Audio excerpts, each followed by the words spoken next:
Yesu ashimwe bene data, ndabasuje mu izina rya Yesu. Imana y'amahoro ikomeze ibane namwe aho muherereye hose mu mpande enye z'isi. Imana ikomeze ibiteho kandi bagirire neza.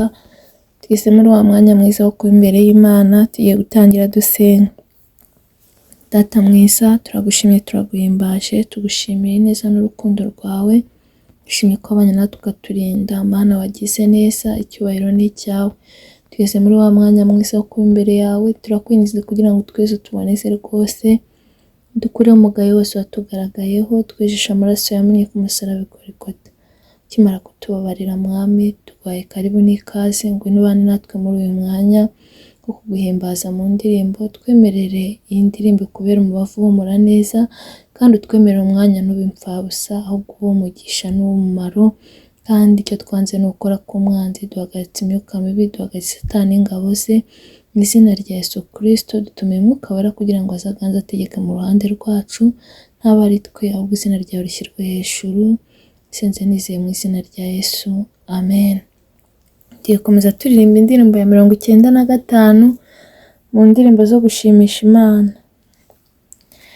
Ibyaha byanjye Yesu yarabyikoreye, watigeze gukora icyaha na kimwe. Ndamwegera ndasenga, ndi umunyabyaha pe, nizera ijambo ryati urababariwe, maze ibindushya byose ndabimukorera,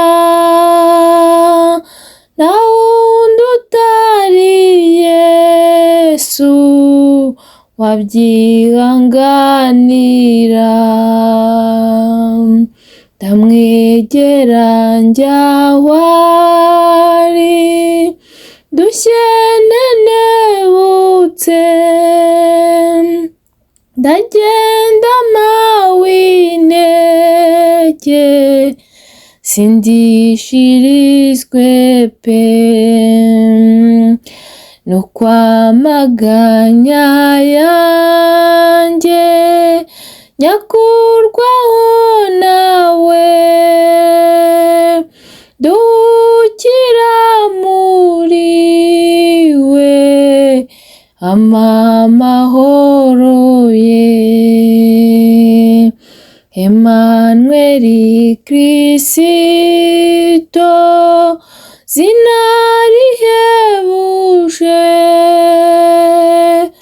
imbera nk'imibavu, ihumura neza. Icyama nkaba nkawe, akama ineza ye, imbabazi n'ubuntu n'ubugwaneza bwe. Yesu uzampe gutura iwawe mw'ijuru, nkajya ngusingizanya n'abamarayika. Icyampa nkaba nkawe, akama ineza ye, imbabazi n'ubuntu n'ubugwaneza bye. Yesu uzampe gutura iwawe mw'ijuru, nkajya ngusingizanya n'abamarayika. Shimye Imana kuri uyu mugoroba, nifuje ko uyu munsi turirimbana iyi ndirimbo yari iri kumfasha, numva namwe twayiririmbana, Imana ikomeze ibamere umugisha. Indirimbo iratubwiye ngo ibyaha byanjye Yesu yarabyikoreye watigeze gukora icyaha na kimwe, ngo ndamwegera njya aho ari, ndi umunyabyaha pe, nizera ijambo rye, ati ndababariwe, urababariwe, Imana itugirire neza. Yesu yikoreye ibyaha byanjye, Yesu yikoreye ibyaha byawe, twari babi, twari abanyabyaha, ariko yemera kwishyiraho ibyaha byacu, aradupfira kugira ngo ubabarirwe nanjye mbabarirwe. Ni amahirwe twagize, ni iby'agaciro. Ayo mahirwe wabonye, ayo mahirwe nabonye, twe kuyatesha agaciro, twe kuyapfusha ubusa. Ni ukuri, nimureke dukomeze twirinde icyaha n'igisa nacyo. Imana itugirire neza, two kongera kubabaza Yesu, kubera ko umubabaro yahuye nawo kubera twebwe urahagije. Buri wese rero niyirinde icyaha n'igisa nacyo, buri wese niyirinde ikibi n'igisa nacyo, ahubwo dukiranuke muri byose, tube ababoneye, twiboneze nk'uko we aboneye. Imana itugirire neza. Ngo naramwegereye ndasenga, ngo ndi umunyabyaha, nizera ijambo rye, ati urababariwe. Yaratubabariye rero ibyaha byacu, nimureke ntitukabisubiremo ukundi, ntitugasubire mu ngeso mbi ukundi. Imana itugirire neza. Ngo maze ibindushya byose ngo ndabimukorera, ngo nta wundi utari Yesu wabyihanganira. Ni ukuri, Yesu yikoreye ibitugoye byose, niwe tubiha akabyikorera, kuko ijambo ry'Imana ryarambwiye ngo mwese abarushye n'abaremerewe, ngo nimuze musange ndabaruhura. Ni ukuri, imitwaro yacu, ibitugoye, Yesu twarabimuhaye arabyikorera. Ngo nta wundi utari Yesu wabyihanganira. Ni ukuri, nta wundi utari Yesu wabyihanganira. Umuntu wamubwira ikikugoye uyu munsi, ukakimubwira ejo, ariko iyo bibaye gatatu arinuba. Imana itubabarire. Abantu bananirwa vuba, umuntu wamubwira ikigeragezo uri gucamo, cyangwa wamubwira icyo ukeneye uyu munsi akagikemura, ariko iyo bibaye kenshi aravuga ngo ni akamenyero, bikaba byatuma munatandukana, mukaba banze kandi mwari inshuti. Imana nitubabarire. Umuntu rero utari Yesu, nta muntu utari Yesu wabasha kwihanganira ibyo Yesu yihanganiye, kuko byose turagenda tukabimurundaho, ibitugoye, uburwayi, ibibazo, ubukene, ibyago, byose tukagenda tukabimurundaho, kubera ko ni umwami wacu, ni umucunguzi wacu. Ni ukuri, kandi yarabidusezeranyije, aravuga ngo mwese abarushye n'abaremerewe, ngo nimuze musange ndabaruhura. Ni isezerano rero yaduhaye, niyo mpamvu tugomba kubimuha, kubera ko nta wundi utari Yesu wabyihanganira. Umugabo wawe ntiyabyihanganira, umuvandimwe ntiyabyihanganira, umubyeyi ntiyabyihanganira. Nubwo yabyihanganira biba by'igihe gito, ariko igihe cyagera akananirwa, kubera ko ari umuntu. Imana rero ishimwe ko yaduhaye umwana wayo, ishimwe ko yadukunze urukundo, ikatwohereza Yesu kugira ngo tumuture, tumubwire ibitugoye. Imana itugirire neza. Ngo ndamwegera njya aho ari, ngo ndushye ntenebutse, ngo ndagenda mpawe intege, ngo nsindishirizwe pe. Ni ukuri, iyo turushye, niducitse intege, iyo twegereye Yesu, ni ukuri dusubizwamo imbaraga, kandi tugasubizwamo ibyiringiro, kandi tukongera tukambara imbaraga, tugakomeza urugendo. Imana itugirire neza. Ngo nuko amaganya yanjye, ngo nuko amaganya yanjye nyakurwaho nawe, nduhukira muri we, ampa amahoro ye. Amaganya yanjye, amaganya yawe, Yesu ayagukuraho, Yesu ayankuraho, ibitugoye, ibitubujije amahoro, byose akabidukuraho, ubundi akaduha amahoro atanga. Aya mahoro Yesu atanga, ngo atemba nk'uruzi, ngo ab'isi ntibayazi. Umuntu utamenye Yesu ntabwo aya mahoro ayazi. Wowe utari wakira Yesu nk'umwami n'umukiza w'ubugingo bwawe, mwakire kugira ngo nawe uze ubone aya mahoro atanga. Imana itugirire neza. Aya mahoro nta handi wayabona. Aya mahoro ubutunzi ntibwayaguha, amafaranga menshi ntiyayaguha, ni ukuri inshuti ntizayaguha. Aya mahoro yonyine, aya mahoro ava kuri Yesu wenyine.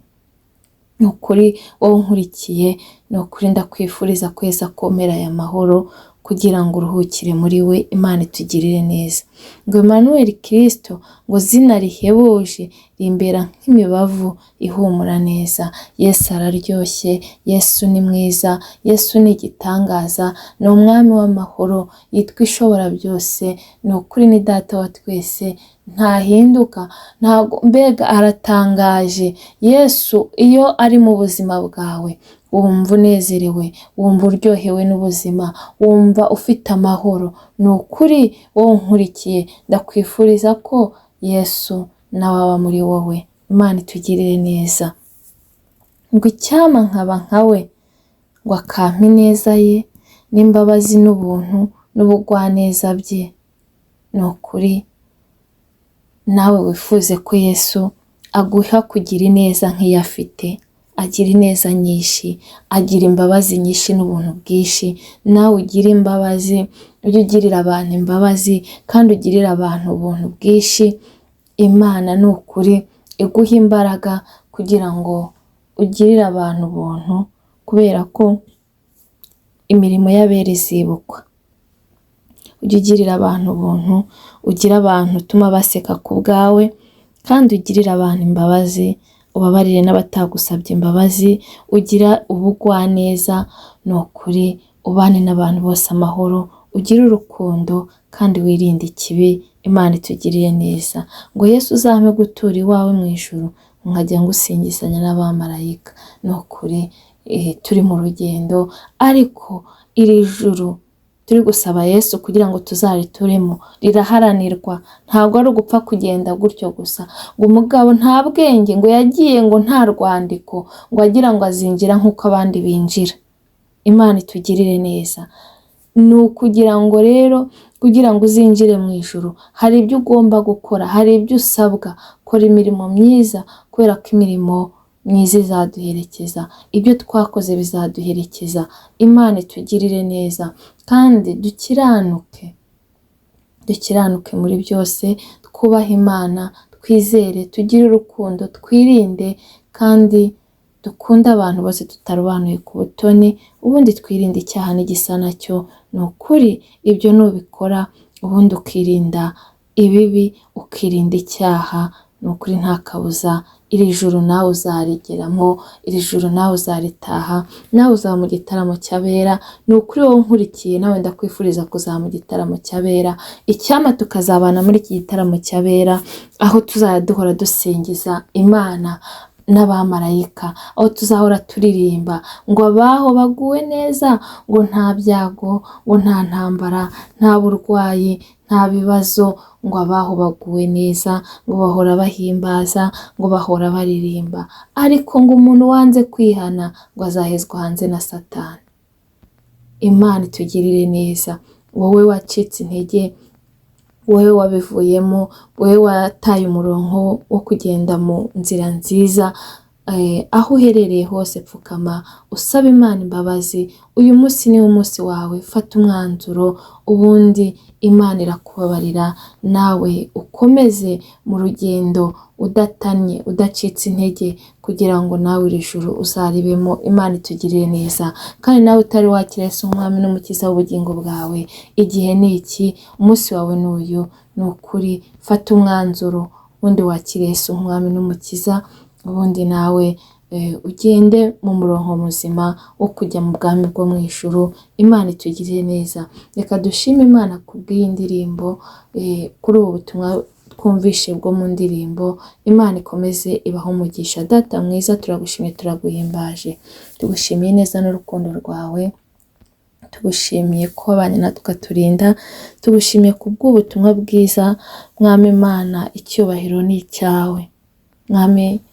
wohereje umwana wawe w'ikinege Yesu Kristo kugira ngo aze atubere igitambo tubabarirwe. Mwami wagize neza, urukundo wadukunze nturugira akagero ntirurondoreka. Mwami natwe turakubashye kandi turuhaye agaciro. Turakwinginze rero kugira ngo ukomeze uduhe kugendera mu nzira nziza, mu izina rya Yesu Kristo uduhe gukora ibyo ushaka, kuko ijambo ry'Imana ryarambwiye ngo udakora ibyo data ashaka uwo ngo ntazaragwa ubwami bwo mu ijuru. Mwami rero uduhe gukora ibyo ushaka kandi uduhe gukiranuka ku gato no ku kanini, uduhe kwirinda ikibi n'igisa nacyo, kandi Mwami Imana ukomeze uduhe imbaraga kugira ngo tudacika intege. Dusengeye abarwayi, biteho bagirire neza kandi ubakize. Dusengeye abafite intimba n'agahinda, baha amahoro yo mu mutima, kandi dusengeye umurimo wawe kugira ngo ukomeze uwagure, ugabanye abarimbuka, wongere abakizwa. Abatarakumenya bahe kukumenya Mwami, abatarakira Yesu Mwami n'umukiza w'ubugingo bwabo bahe kumwakira. Dusengeye ababyeyi Mwami bategereje urubyaro, nabo biteho bagirire neza kandi utegeke ku buzima bwabo, baremere igitangaza. Mana igira neza, Mana ikomeye, navuga byinshi ndi imbere yawe, ariko ubugingo bwacu nibukomeze burindwe nawe, kandi Mwuka Wera aherekeze iyi ndirimbo ikora icyo wagambiriye. Byo misenze nizeye mu izina rya Yesu, amen. Mwakoze cyane, Imana ikomeze ibiteho kandi bagirire neza, ikomeze haze kwifuza kwanyu, kandi ikomeze bazigame, ibiyereke, yongere ibagarukeho. Naho ubutaha, bye.